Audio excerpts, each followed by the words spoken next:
Well, hello, and a very good afternoon.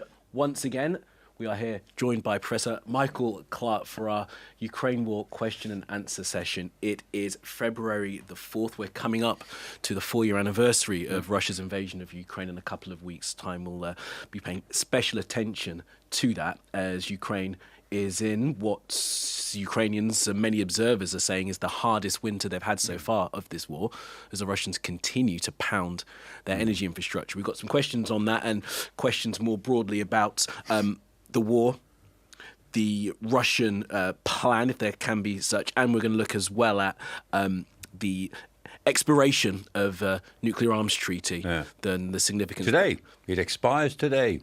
The most famous treaty in nuclear arms control. It's been on the go since 1972, been discussed since 1967-68, and today, at midnight, it comes to an end, finally.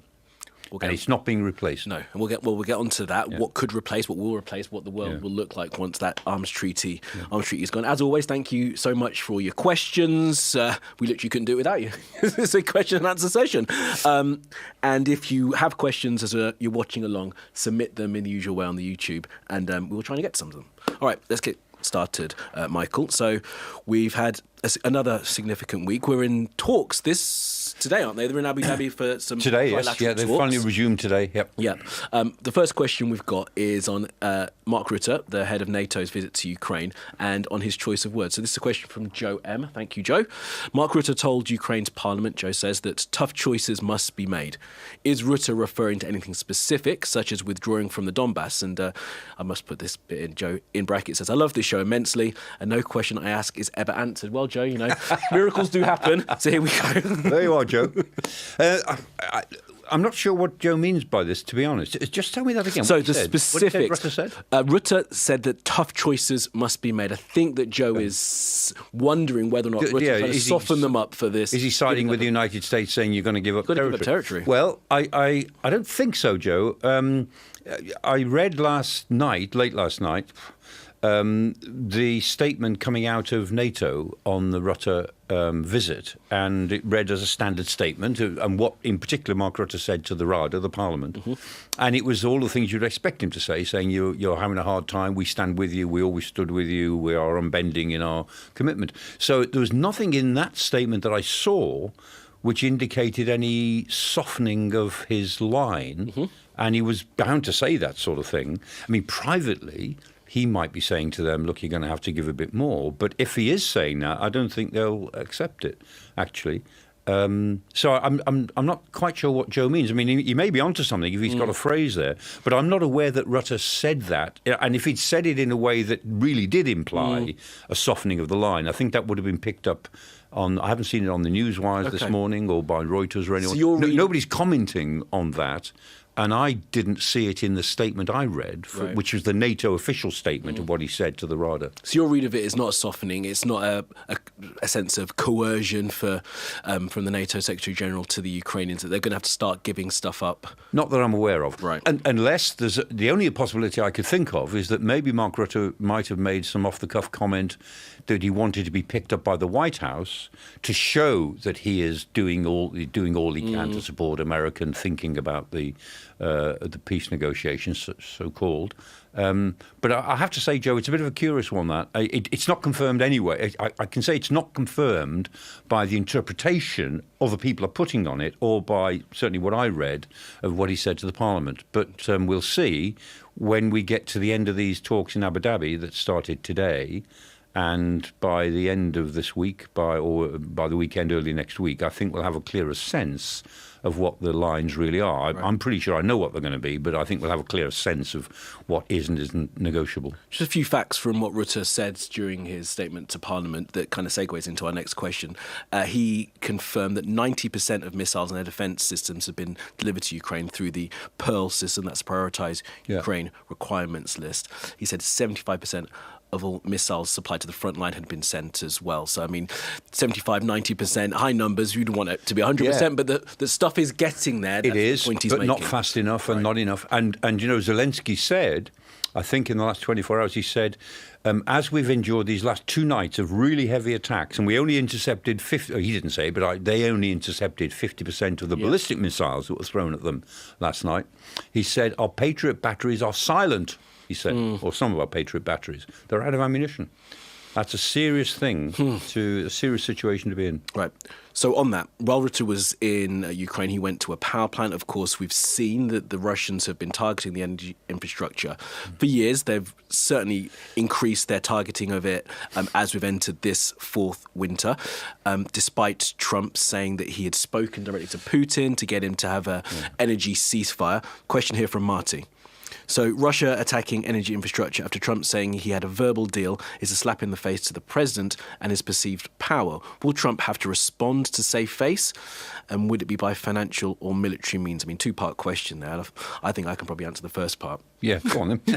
He's not going to do anything about it. No, exactly. He'll leave it. He said that he had a deal with Putin to suspend attacks for a week.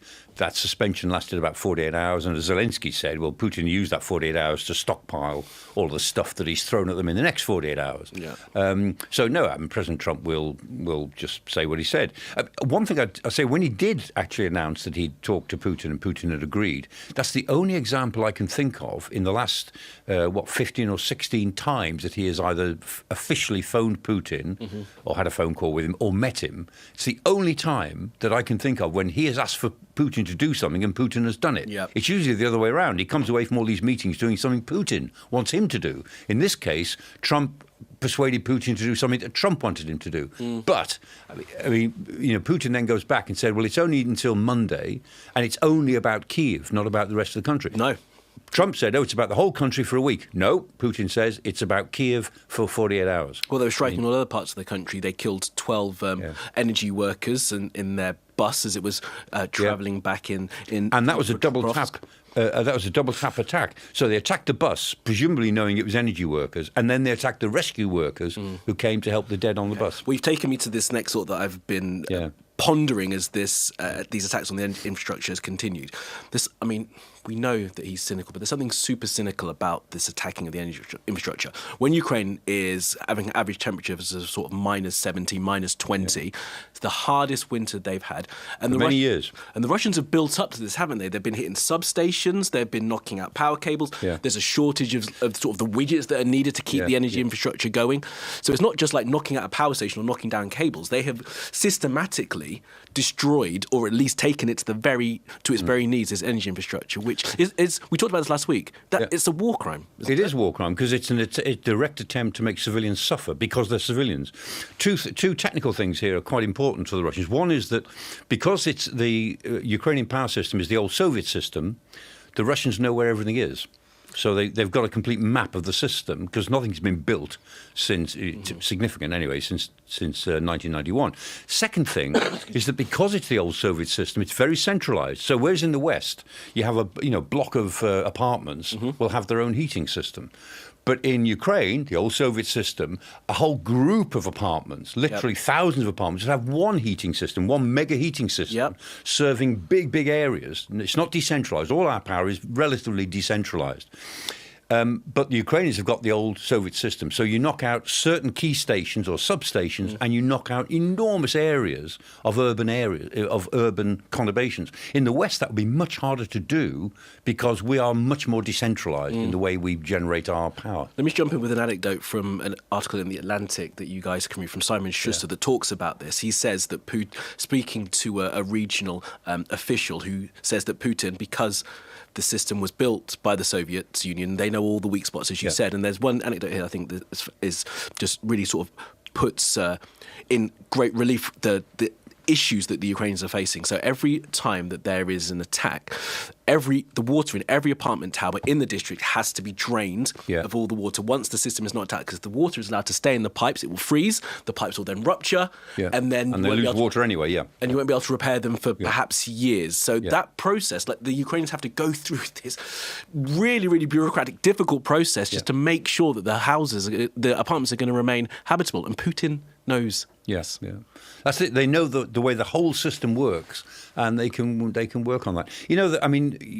Memories are long, institutional memories are long, and the Ukrainians, they're quite philosophical about all this, and they talk about the Holodomor, and the Holodomor, 1932 to 1933, in that winter, very harsh winter, and Stalin deliberately created a famine in Ukraine. And between 2 and 5 million Ukrainians died. I mean, lower figure was 2 million, highest figure was 5 million. But it was genocidal. I mean, the concept genocide hadn't been invented in 1932-33, but it was an attempt to drain Ukraine of people by starving them. And they expect this of the Russians. They expect that the Russians will do all they can to destroy Ukraine as a people, as well as take over the country. That's their expectations of their Russian neighbours, despite the fact that Ukraine was an intrinsic part of the Soviet Union and historically was an intrinsic part of Russia, was the originator of Russia. We talked before about the Kievan Rus, who derived their power from the great Grand Princes of Kiev. All of that doesn't matter. The Ukrainians know that the Russians' governments over the time, Soviet governments, bear them no goodwill whatsoever. And they talk about the Holodomor when they look at what's happening this winter. Taking you slightly outside your frame of expertise, Michael, but sort of the psyche of the Ukrainian people then, with that in their minds, in the back of their minds, what does that do to the psyche? Because they're very resilient. We're hearing that they want to continue fighting, but the reporting suggests that with this hard winter, that resolve is being chipped away at, and that's exactly his plan. It is, but it's not being chipped away at very much, not among the civilians. And also, they are getting a sort of a crazy sort of relief on the front lines, because although everyone's suffering on the front lines with this winter, I mean, they're more used to it because they're there on the front lines and in their military facilities. But the Russians have made no progress whatsoever now for several weeks. I mean, their initiatives, their offensives just stood still. And the Ukrainians have taken back in the north, Kupiansk. I mean, the Russians never had it, but they moved towards it. The Ukrainians had a big success at Kupiansk, and they've really kicked the Russians out of all of the areas of Kupiansk. So the Ukrainians are actually doing better on the battlefield in this really bad weather than they did before, because the Russians aren't moving at all. Wasn't there a nod back and forth about Kupiansk? Didn't Putin announce that they'd taken it? He announced it 3 times. Yeah. Oh, twice. He announced Pokrovsk 3 times. They still haven't taken all of that. And Gerasimov, the chief of the general staff in Moscow, kept telling Putin that we've taken Kupiansk. I mean, I don't know how Gerasimov keeps his job. I mean, he's not a combat officer. He never was. I mean, he's only ever been an admin officer as a senior general. I mean, he's never actually commanded big numbers of troops in anything remotely like a conflict. So he's a political admin chief. And he keeps telling Putin what Putin needs to hear, not what's actually going on the battlefield. We've got a question on exactly that right at the end from Paul B, which we will get to in a little while's time. Let's carry on with the attacks on energy infrastructure. And this question here from Powerman, who asks, why doesn't Ukraine hit Russian power with Flamingo or other long-range weapons they may well have? Yeah, they've got the Flamingo, the FP5 as it's called. This is their own weapon that they've developed, very effective. The Ukrainian tactic is not to go after Russian energy as such, because it would be a war crime. It would be a war on the Russian people. They don't want to put themselves in that category. Don't want to lose the moral and create the moral equivalence. Yeah, what they have done very successfully is go after Russia's refining capacity. So they're going after the refineries in order to create shortages, which they have, of petrol. And the Russian refineries have really been struggling. And so by going after the refined capacity, they affect just the Russian economy. They don't really directly affect the price of oil, because that would upset the Americans if they did something that made the price of oil go up by interfering with Russia's supply of oil to the world market. So they're affecting Russia's internal use of oil, by going for the refining capacity. And they've increased increased petrol prices considerably by 15-20% inside a year, and they look as if they're going up further. The Russians have stopped exporting any refined petrol because they just don't have enough of it. And so that's been the Ukrainian response. I'm sure they don't want to go after the energy infrastructure. A, it'd be harder to do because Russia's a much bigger country. Yeah. And B, it will put them in the same moral category as the Russians. Yeah. And there's no point in doing that at this stage in the war. They can't go toe they can't go toe to toe with the Russians. Not on in that no, regard. No. Okay. Let's move on to another topic. The New START Treaty, we talked a little bit about at the beginning. So that expires imminently, Thursday. It was an agreement between the US and Russia that was signed in 2020. This is New START, of course. We're going to get into all the other treaties before that, SALT and START as well, to limit the number of nuclear arms on each side. So John Hollow asks, what comes after New START? Nothing at the moment. It probably won't make that much practical difference in the short term, because both sides don't have any plans to increase their numbers. So New START maintained a limit of about 1,500 nuclear weapons on each side. 1,550 deployed strategic warheads on each side. Deployed strategic warheads, yeah. And their total stockpiles are about 5,500 each. They vary a little bit. The Russians have got more. But both of them keep about 5,500 weapons in various sorts. Some of them are in reserve, some of them are due to be demolished or decommissioned, and then some of them can be brought forward. So it's about 5,000 weapons each, of which about 1,500 are deployed strategic weapons. That probably won't change because that picture is relatively stable and it suits them both. Remember, I mean, in the height of the Cold War, between them they had 70,000 nuclear weapons of all shapes and sizes, including some quite small ones that were incredibly dangerous. There was one called the Davy Crockett. It was an American short-range battlefield missile nuclear weapon, and the blast radius of the explosion was bigger than the radius of the missile that was going to carry it. So anyone firing it was going to get caught in the blast of their own missile. So it was a suicide job to fire a Davy Crockett. And I think the American Army was pretty glad when that was retired. So is this under SALT 1? Because SALT 1's 72 to 77, it says. There were no limits on the number you could... Well, what I'm talking about was tactical and strategic. Okay. But what they decided in SALT 1, Strategic Arms Limitation Talks of 1972, was to limit the strategic nuclear weapons, those that they targeted on each other's homeland, not those that they might use on the battlefield. But in total, we've come down from a total between the two sides of about 70,000 to about 10,000. Now, that 10,000 is enough to blow the world up, but it's a comfort to know they can't do it 7 times over. So there you are, 70,000 down to 10,000. So the limits on strategic weapons will probably remain because that's relatively stable. 1,500 on each side is okay. The Russians have offered a 1-year rollover because this was rolled over. It was originally a 10-year treaty, 2010 to 2020. In 2020, it came into force in 2011, so it expired in 21. So in 2021, it was rolled over for 5 years to give them time to think about it. Now that that's come to an end, 2026, the Russians have said, well, we'll roll it over for 1 year, and the Americans are not saying. I mean, they might, right up to midnight tonight, there might suddenly be an announcement that they'll agree. I mean, Rose Gottmuller, who was one of the American, she's a very well-respected Deputy Secretary General of NATO, and she was involved in the START the New START of 2010. I mean, she was responsible for it. And she said, it's a no-brainer to roll it over. Why wouldn't you do it? Why wouldn't we do it? Because the US, they're so dumb sometimes. They've got this sense that, one, we've got to take account of all the new weapons that we need to be able to get into a treaty, because the Russians are with these hypersonic weapons, and these loitering nuclear weapons in space, all these sort of things, plus China. There's so many things we've got to get into. Well, so New START has specifics that we're limiting to, but now you're talking about these new weapons. New stuff, they have. yeah. And they say, well, yes, it's not involved. You do have to do something about these things if you want an arms control regime. But don't lose the old one while you're still thinking vaguely about the new one. I mean, they're so stupid. And so you grab the old one, keep that going, give yourself at least another year to think about it. And then this is one thing where the Russians are doing the right thing. I mean, generally speaking, the Russians are always trying to make gestures to bring themselves back in from the cold, to make themselves acceptable again to the Western world. And I'm pretty well against most of the things they suggest.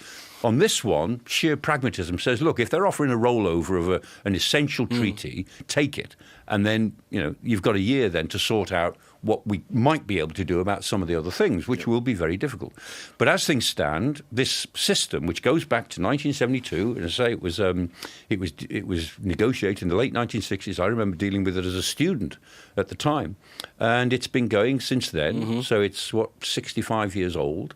And the thing about the SALT and START, Strategic Arms Limitation Treaty, then Strategic Arms Reduction Treaty, then New START in 2010, is that is the keystone to a whole regime of other arms control treaties. We had the Anti-Ballistic Missile Treaty, Antarctica Treaty, the Outer Space Treaty, we had the INF, the Intermediate Nuclear Forces Treaty, and then we've had other treaties on non-nuclear things. Because the atmosphere was good, we have this Conventional Forces in Europe Treaty, we've got Biological Weapons Convention, the Chemical Weapons Convention, the best treaty ever, Chemical Weapons Convention. It banned a whole class of weapons, the stockpiling, use or storage of chemical weapons. That's all threadbare now because we sold the pass on that in 2015.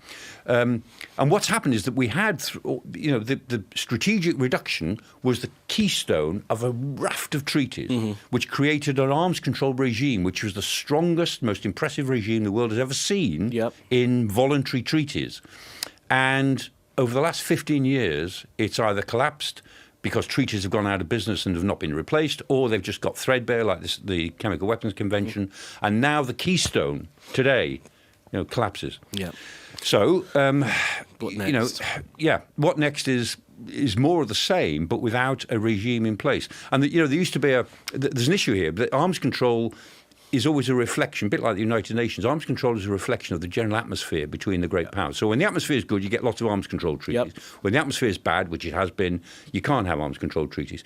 And when I was, years ago, when I was involved in university teaching, we used to have a favourite exam question, which we used to set as a task for the students. It was a good one, this, to go on. Pose to students. Very simple. It said, when arms control is necessary, it is not possible. But when it is possible, it is not necessary. Discuss.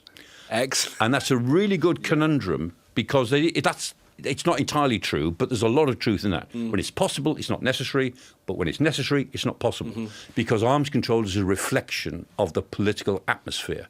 And because the political atmosphere is so much worse now than it used to be, so arms control is fading away. And today, in that respect, in the short term, we won't make a lot of difference. Conceptually, today is a big day. It's the end of the best regime for war limitation that the world has seen. Up until midnight, there is still time. You've given a sense that there might... I live in hope. Come on, I live in hope. We all must. I won't go to bed early tonight just in case. Remember, it's the hope that kills you, unfortunately, Michael. But look, we said before this started recording that we weren't going to fall down a rabbit hole. And we did. And we did. But I'm going to take us even further down there, if you don't mind, because I just want to... Again, Michael, I like to get your sort of philosophical reading of this, because during my fall down the rabbit hole of nuclear arms treaties, it begins like the non-proliferation treaty, right? That stops more nations getting weapons. Now that, as I understand it, was never really adhered to by the main forces. They said that they weren't going to give more weapons, and weapons wouldn't spread around the world. But was that ever proper? Was that ever true? Was it naive to think that it was kind of true? Yeah, I mean, the proliferation sideways has been restricted, and so the original 5 have not transferred their nuclear weapons to other countries. Now, other countries have developed their own. So India, Pakistan has given its weapons, expertise to Iran. North Koreans have given. Where did they originally get the expertise and weaponry from to start their own systems? Yeah, they worked on their own. Britain and France, Britain and America worked together. The Russians worked separately. The French worked separately. Chinese worked separately, and they all became nuclear powers, in their own ways. And then the NPT was very discriminatory because they said, we are the original 5. We're going to keep them. And we're going to keep weapons, and we're not going to let anybody else have them. So that's obviously hypocritical, but it has sort of worked because horizontal proliferation hasn't gone as far as we thought. There's only 9 nuclear weapon states in the world now, and it was always anticipated that by now there'd be 20 or 30. Right. And there's 9. So it has been relatively hypocritically successful because those original 5, the big 5, who are all, as it happens, members of the Security Council, permanent members, have not transferred their weapons to other countries, even though they've given them tacit help and how do the Israelis develop their weapons. Right. And so on. The French seem to have had something to do with that, but not given them a weapon or given them a piece of a weapon. And they've more or less kept to that. But it's getting, the NPT is still in existence. It still matters because the IAEA, the International Atomic Energy Agency, is a really important organization. And that actually, has an inspection regime to go around looking at people's nuclear civilian systems to make sure they're not diverting it or report the fact if they are, as they have done with Iran and so on. Last bit of digging on this rabbit hole. Talk to us about the fact that these were treaties. This means that it's going to be legislation. It means it's signed into law and international law as well. And on the sort of the philosophical change that we find ourselves in 2026, Barack Obama signed an agreement with Dmitry Medvedev back in 2010 to try and... It was called the Global Zero. Obama campaigned on this idea of getting rid of nuclear weapons around the world. And the Americans and the Russians back in 2010 signed an agreement to get rid of nuclear weapons. To ban all nuclear weapons. That's right. And look where we are. Well, there's a difference. So a treaty... Just going back to the top, a treaty is a legal instrument. So if you sign a treaty, then it's part of your law. It's deposited in the United Nations, and it then becomes part of international law. So breaking the treaty means you're automatically breaking international law and your own law, and that gives you some solidity in it. Something that isn't a treaty is a convention, like Chemical Weapons Convention. So that doesn't have quite the same legal power, but it's a protocol.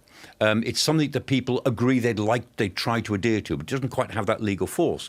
And the idea of a nuclear treaty, a ban all nuclear weapons treaty, drew inspiration from the Chemical Weapons Convention, because the CWC banned a whole class of weapons, the stockpiling, supply or development of chemical weapons. So it's not allowed at all. And they said, well, if we can do it for chemical, why not just try and do it for nuclear? So let's have a convention, which let's say 150 states sign up to and 40 odd still stand out.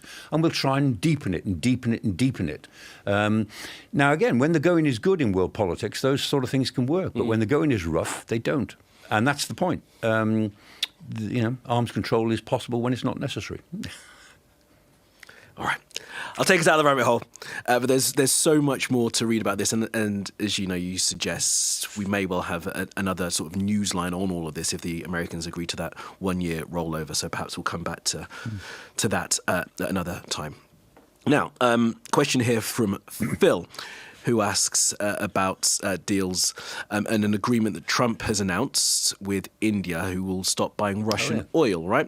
Trump says that his recent deal with India will help end the war and end Russia's invasion of Ukraine. How realistic is this? And Phil says, P.S. I could talk to Michael all day about military conflicts. He is so interesting to listen to. Why do you think I'm here, Phil? Exactly the reason. I mean, I don't remember what the question... You wouldn't if you tried it, Phil. No... Not true. It's not true. All right. So look, Trump again saying he's going to bring the invasion to an end by stopping the Indians buying Russian oil. Yeah. Okay. Well, he said the same about China, and it has had a little bit of effect on China, but not much. But it has had an effect on India in two sort of levels. So what he said is that he put sanctions on Lukoil and Rosneft, the two big oil producers. Now, and India was taking oil from both of those, but particularly from Lukoil. And the Indians were taking 2 million barrels a day before Trump's announcement, and they never take any Russian oil. And they were taking this 2 million barrels a day, which is more than they needed because they were selling it on. They were taking it cheaply, as we've said so much, that the Urals price, whatever the official Urals price was or is, the Russians are selling it at almost $20 less than that because they just need to get rid of it. They just need to get the cash because they are struggling with their energy sales.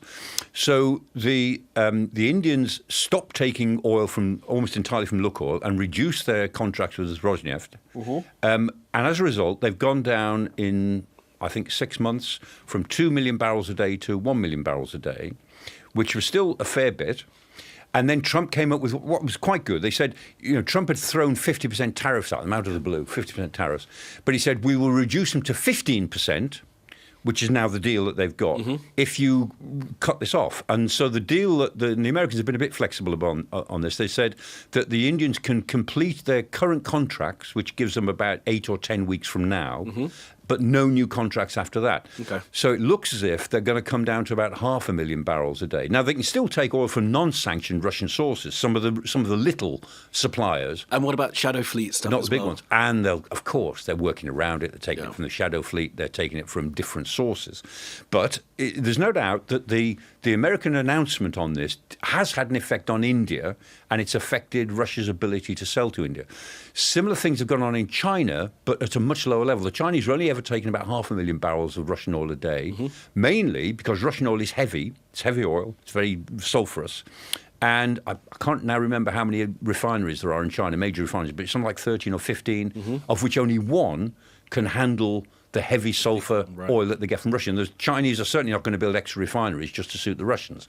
So the Chinese were never taking that much, and they're taking a bit less. Ultimately, bottom line on this, Phil, is that the income that the Russians are deriving from energy, which is gas and oil, has dropped by about 35% this year. From January, I was looking at figures last week, January this year to January last year, the figure is down by about 35%. So whereas last year they were getting in about $20 billion a year from energy, foreign sales, this year, or now, they're getting in about $13 billion, and it's going to keep on falling as the price of oil is generally going downwards, and the price of gas is also going downwards. So it is having an effect. So a very slow squeeze, but nothing like cutting off sanctions. Slow squeeze, but it is having an effect. And I give America some credit. I don't like the way they use tariffs.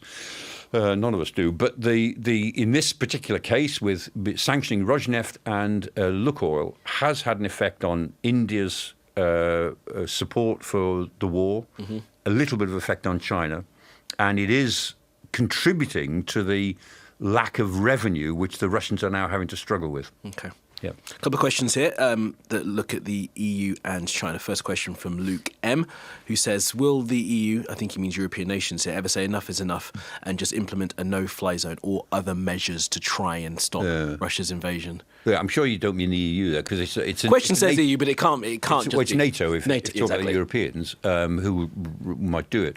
But yeah, the Europeans. Well, we're not so far away from that now, at least in principle. If the Europeans are involved in a reassurance force in Ukraine, that will involve some air power, some ground forces sitting in some bases, and some air power backing it up, which the Americans have said they will back up, along with a lot of intelligence assets and drones and so on. So we're not so far away from that in theory. In practice, I'm sure we're a long way away from it, because I don't think there's going to be a reassurance force, because I don't think there'll be a peace deal on that basis.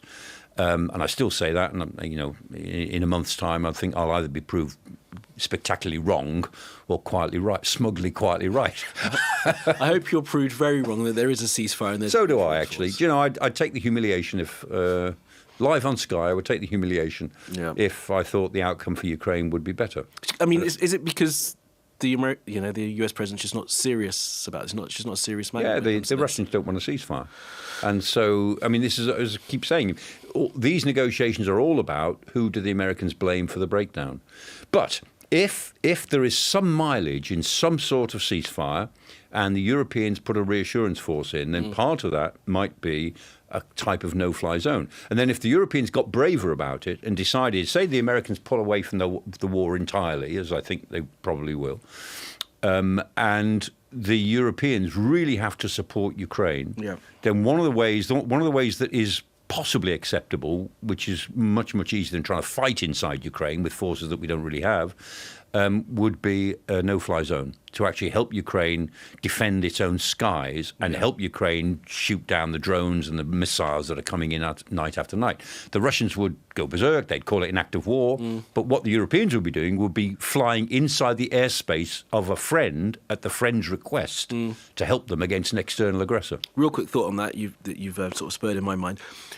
Would a no-fly zone, would air power be able to shoot down ballistic missiles, though, because of the... Well, it might. Well, if we said a European no-fly zone moves some of our Patriots into Ukraine, or we use some of our Patriot, 12 or 15 Patriot batteries outside Ukraine, in Ukraine, plus aircraft that can deal with drones. I mean, aircraft can't deal with ballistic missiles, although they can launch some of their air-to-air missiles against ballistics, but not easily. Right. But so it's basically Patriots against ballistic missiles, and then aircraft against drones. You could do that.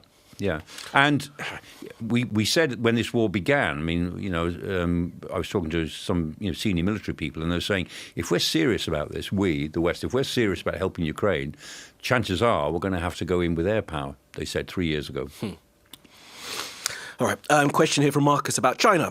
Should China be forced to the table to help get a deal and end the war? Surely this war is bad for business and impacting China too. I mean, I'm not sure how you would force the Chinese to any kind of a table to agree on something like this. I mean, it is bad for business in the long term because it's bad for the world economy, and the Chinese are intrinsic to the world economy. So in the long term, yes, it's bad for business, and the Chinese do know that. But in the short term, two things. One is that they like the idea that this is splitting NATO, and they like the destabilization, right? They like the fact that it's exactly, this is international laws being just out the window. No one's paying attention to it. That suits them. This is breaking up the present system. The international order, which is I keep saying, is in a state of collapse now. It's been broken on the anvil of Ukraine. It's been broken for other reasons, but the anvil, which is beating international law and the international system into fragments, is Ukraine. And the Chinese quite like that for their own reasons. And so in the short term, that's, I think, what they think. In the long term, they know it's bad for the world economy, but they can live with that. And then there are other short-term reasons. They don't want Russia to lose. And so they will not stand by and see Russia completely smashed in this war. That's not likely to happen. On the other hand, I think they would tolerate Russia being pushed back to the point where the Russians want to ceasefire. I think they'd live with that. They don't particularly want to see Putin triumphant, but they don't want to see Putin humiliated. Right. And they don't want to see Putin so humiliated that there's a revolution in Russia and Russia becomes deeply unstable. Right. They don't want to see that. Okay. And so they are, as it were... That's a very fine line of trying to keep the balance. They're while calibrating their secrets. They pretend they're not supporting the Russians, but that's a lie. We all know they are. They are, but it's sort of that third part support, isn't it? Yeah. They're not sending weapons. They're not sending many troops, but they're sending components. Sending components for it, right? Yeah. Because the alternative would be they could get in full square behind the Russians, couldn't they? They could have done that, and they haven't. And they haven't. And they've restrained Putin in certain ways. They've told him to dial down the nuclear rhetoric, and he has in some cases. I mean, they do. I mean, Russia is a vassal state of China now, and Putin is a vassal leader of Xi Jinping. And the reason I enjoy saying that is it really annoys the Russians when you say it. As we will find out in the comments later. We should say it much more.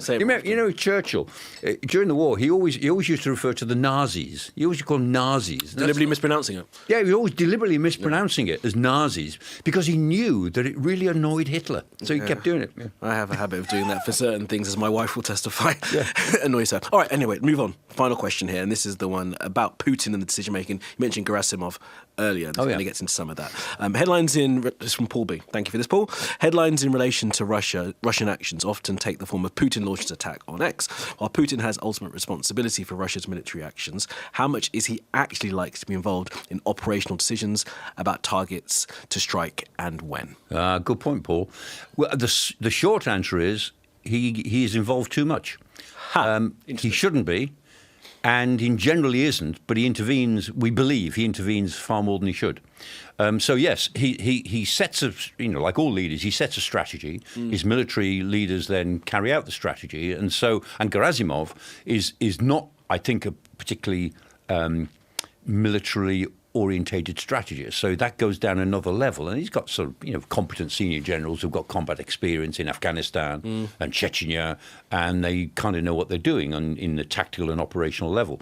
And so they say, okay, well, we're having a winter campaign against energy, and that's obviously a Putin decision, which he talks to his advisors about, and the Air Force will tell him, what they can do, and the rocket forces tell him what they can do. And that's, in a way, the way you would expect it to be, that he sets the strategy. But I'm pretty sure when you look at the Russian ground strategy around that semicircle, the clock face that we all look at from Kupiansk in the north right down to Pokrovsk and Odessa in the south and the southwest, I'm astonished by the way the Russians keep changing the locus of their attack. Right. They were attacking in one place and then suddenly they weren't. They were attacking somewhere else. And then, it's taken them 2 years to go less than 50 miles from Avdiivka to Pokrovsk. Over 2 years. And it's about 47, 48 miles, I think. Almost direct line. And you think that's him changing his mind? Changing his mind, yeah. I mean, I think if you left it to a competent general... I mean, I remember saying at the beginning of this war, if I was Gerasimov, I would be saying to Putin, Mr. President, I can give you the Donbass if you give me all the resources you've got. But this is when he had resources in Kiev, and he had some in Odessa, and he had some in Zaporizhia. And I think I said on the BBC Today programme, talking to Nick Robinson, I remember, And I said, Gerasimov should say to Putin, if you give me the resources, Mr. President, I can give you the Donbass. But then we'll have to put resources in to hold it, because, taking it once is not enough, because people don't want us there. And let's face it, Mr. President, this Zelensky character, he's pretty popular, and you're not. Yeah. So that's what I would say if I was Gerasimov. And Nick Robinson started giggling and laughing, but I was saying it. But anyway. But he never gave him that sort of direction. He didn't. And instead of which, Putin interferes, I think he interferes with changing the locus of their attack, because he wants to be able to announce this and announce that. What tiny incremental gains? Incremental gains, yeah. And I think a competent commander with real control over the forces would have taken Pokrovsk and pushed on to the fortress cities from the south without trying to take Bakhmut for over a year, without messing about in Lyman. I think they would have seen where the vulnerabilities were in the fortress belt and gone for it with everything they had in a thrust to Pokrovsk and then north. Right. That's my own sense of it. And I can't prove that, but I think Putin has intervened at key moments and dissipated the force of the attack, because he demands an offensive everywhere all at once. Right. Constantly for his own reasons. He's got his own psychology of exhausting the Ukrainians and making life a misery for all of them, rather than taking a strategic advantage and grabbing the Donbass and then saying, what are you going to do about it? That would have been strategically, it would have been wicked and evil, but strategically like the way he took Crimea? Coherent. Same sort of way? Yeah, exactly. I've got Annex the entire thing. I've got it. I'm going to hang on to it. Yeah. And that was a plausible military strategy up till the middle to the end of 2023, and he dissipated it. We'll see what 26 is going to bring. Michael, we'll leave it there for this week. Thank you all for being with us. We'll keep a very close eye. You're going to have a late night staying up until midnight to see the roll over the New START treaty, and we will see you guys again around about the same time, same place next week. Thank you very much for being with us, and enjoy the rest of your afternoons.